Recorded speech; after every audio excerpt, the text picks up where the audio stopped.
음주와 흡연이 청소년들의 신체 건강은 물론 정신 건강까지 해칠 수 있다는 연구 결과가 나왔습니다. 똑같이 음주나 흡연을 경험해도 여성 청소년과 남성 청소년의 결과가 다르게 나타났습니다. 현지 시각으로 지난 20일 폐막한 제27차 유엔 기후변화 협약 당사국 총회에서 참가국들은 기후위기로 인한 손실과 피해 기금을 설립하기로 합의했습니다. 하지만 현안에 대해선 한계도 드러냈다는 평가입니다. 주교회의 사형제도 폐지 소위원회가 21대 국회에 사형제 폐지 입법을 촉구하는 서명운동을 펼칩니다. 우리나라가 실질적인 사형 폐지국을 넘어 21대 국회에서 사형 폐지국으로 한 걸음 나아갈 수 있을지 귀추가 주목됩니다.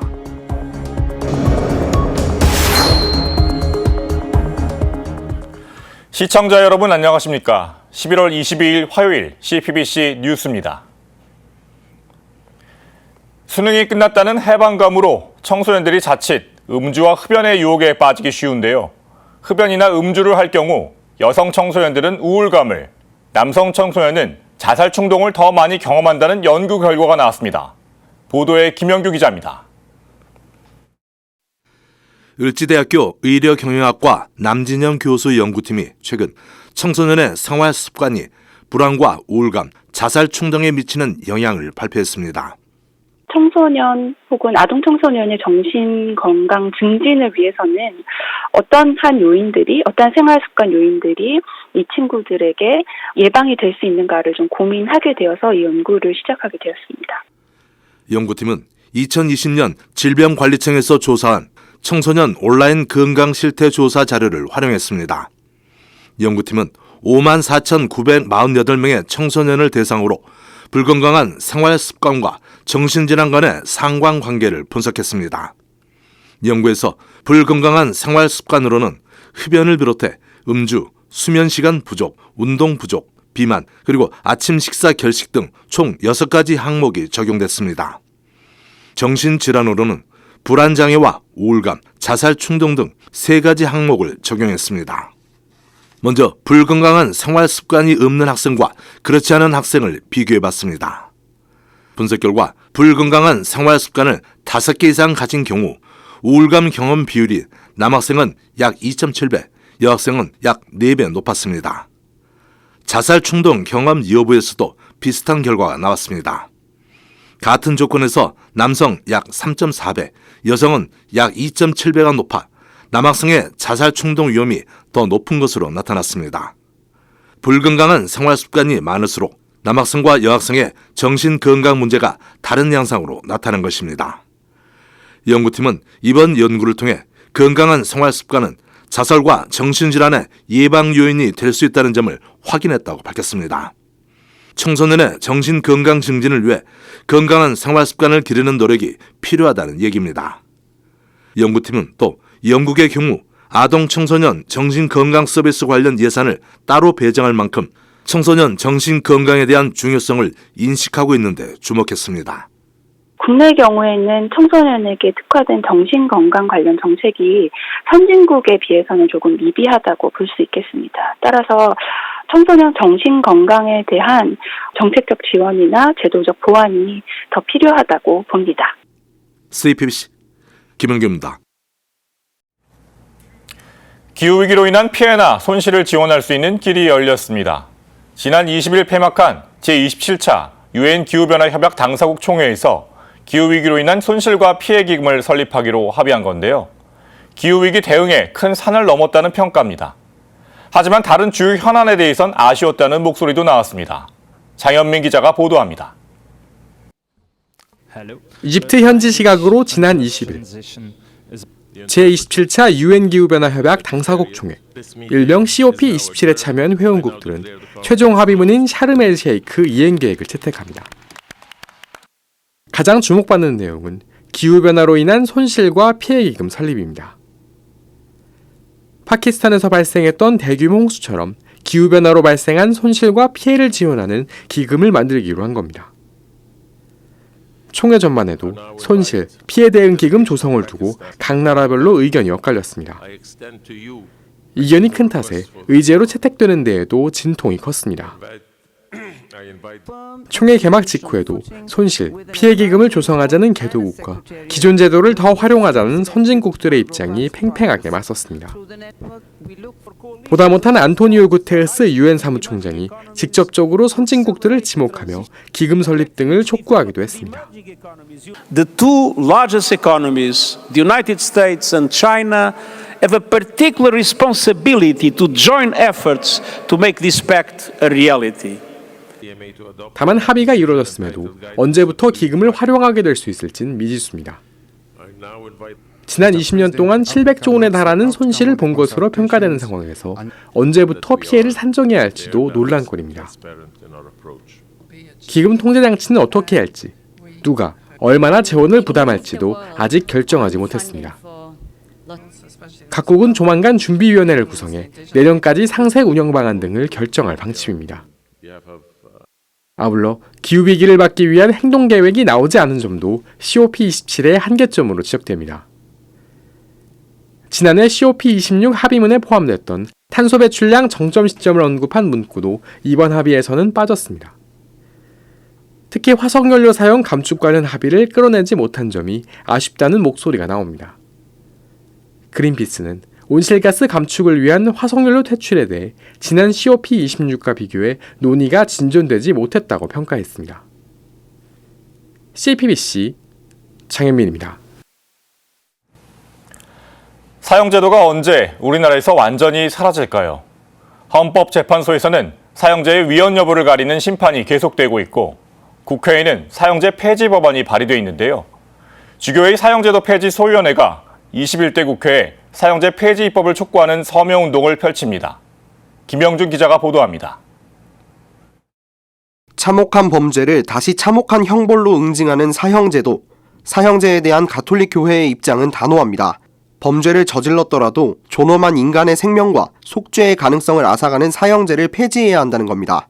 가톨릭 교회 교리서 2267항은 사형은 개인의 불가침과 인간 존엄에 대한 모욕이기에 용납될 수 없다고 천명합니다.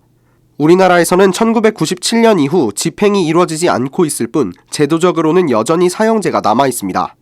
이에 제도적으로 사형을 완전히 종식시킬 수 있도록 하는 사형제 폐지 움직임도 꾸준히 일고 있습니다. 헌법재판소는 지난 7월 사형제의 위헌 여부를 따지는 공개 변론을 열었습니다.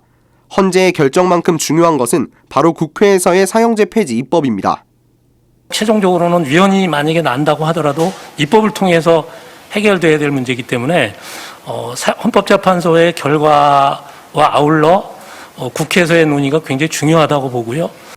국회에서 사형제 폐지 법안이 처음 발의된 건 1999년 제15대 국회였습니다. 현재 21대 국회까지 꾸준히 법안이 발의됐지만 번번이 법사위의 문턱을 넘지 못했습니다. 오랜 기간 사회적 합의를 이뤄온 만큼 이젠 입법으로서 사형제를 완전히 폐지해야 한다는 목소리가 높습니다. 21대 국회에 당부드립니다. 사회적 합의를 위한 신중한 시간이 벌써 23년이나 지났습니다. 충분한 논의의 시간을 가졌으니 이제는 결단을 내려야 할 때입니다. 한편 주교회의 정의평화위원회 사형제도 폐지 소위원회는 오는 27일 대림 제1주일부터 사형제도 폐지 입법청원 서명운동을 펼칩니다. 현직 주교들과 마산교구장 서리 신부는 지난 주교회의 추계 정기총회에서 이미 서명을 마쳤습니다. 서명운동은 대림 제4주일인 다음 달 18일까지 이어지며 전국 교구의 본당과 수도회에서 이루어집니다. 한국천주교회의 사형제 폐지 입법 청원운동은 지난 17대 국회부터 시작해 이번이 5번째입니다. 사실상 사형 폐지국이 아닌 법적으로도 완전한 사형 폐지국으로 거듭나기 위해 신앙인들의 관심이 절실합니다. 우리 가톨릭의 자매 형제님들, 또 수도자, 또 성직자분들 참여해 주셔서 예년과 마찬가지로 또 국회에 우리의 뜻을 잘 전달할 수 있도록 동참해 주시면 감사하겠습니다. CPBC 김영준입니다. 가톨릭 교회의 주요 기도문을 보면 성경 말씀에 바탕을 두고 있다는 것을 어렵지 않게 발견할 수 있습니다. 연도는 대부분 시편에서 따왔고 주님의 기도, 성모성의 주요 내용도 성경에 나와 있습니다. 성무일도라고도 불리는 시간절리는 교회의 보물이라는 별칭을 갖고 있습니다. 성서주간을 맞아 말씀에 바탕을 둔 시간절리의 구성과 기도 방법을 앵커 리포트로 전해드립니다. 시간절례는 하루를 여러 순간으로 나누어 정해진 시간에 바치는 기도입니다. 시간절례는 모든 성직자에게는 의무이고 수도자들은 수도회의 회원으로 규정된 경우에 바치고 있습니다. 시간절례라는 말은 1959년 처음 등장한 용어로 제2차 바티칸 공의회 이후 공식적으로 사용되기 시작했습니다. 하느님 내 하느님 당신의 뜻이 찬나이다. 내 영혼이 당신의 목마르나이다. 고대교회의 모든 예배 행위를 지칭했던 성모일도란 이름이 제2차 바티칸 공의회 이후에는 시간기도를 가리키게 됐습니다. 성모일도라는 명칭엔 교회법적인 의무에 대한 강조가 포함되어 있어 그리 바람직하지 않다는 의견에 따른 겁니다. 시간절례 기도문은 시편과 성서 찬가, 찬미가, 후렴과 응송, 독서, 청원기도와 본기도로 구성되어 있습니다. 특히 시편은 시간절례에 없어서는 안 될 매우 중요한 위치를 차지합니다. 유다인들은 시편으로 기도했고 예수님 역시 시편으로 하느님을 찬미했습니다. 시편이 그리스도가 부르는 노래 또는 신랑인 그리스도에게 신부인 교회가 바치는 노래로 이해되면서 시간절례 안에서 특권적인 위치를 갖게 된 겁니다. 찬가 역시 빼놓을 수 없습니다. 시간절례서에는 26개의 구약 성경 찬가와 신약 성경에서 새로 뽑은 9개의 찬가가 수록되어 있는데 여기에 3개의 복음 찬가가 다시 추가됐습니다. 바로 지카르야의 노래, 마리아의 노래, 시메온의 노래입니다. 당신의 거룩한 예언자들의 입으로 옛부터 말씀하신 대로 시간절례는 하느님께 찬미의 노래를 부르고 신자들을 초대하는 초대송으로 시작합니다. 초대송에 이어 독서 기도를 바치고 시간에 따라 아침 기도, 낮 기도, 저녁 기도를 봉헌하고 끝 기도로 마무리됩니다.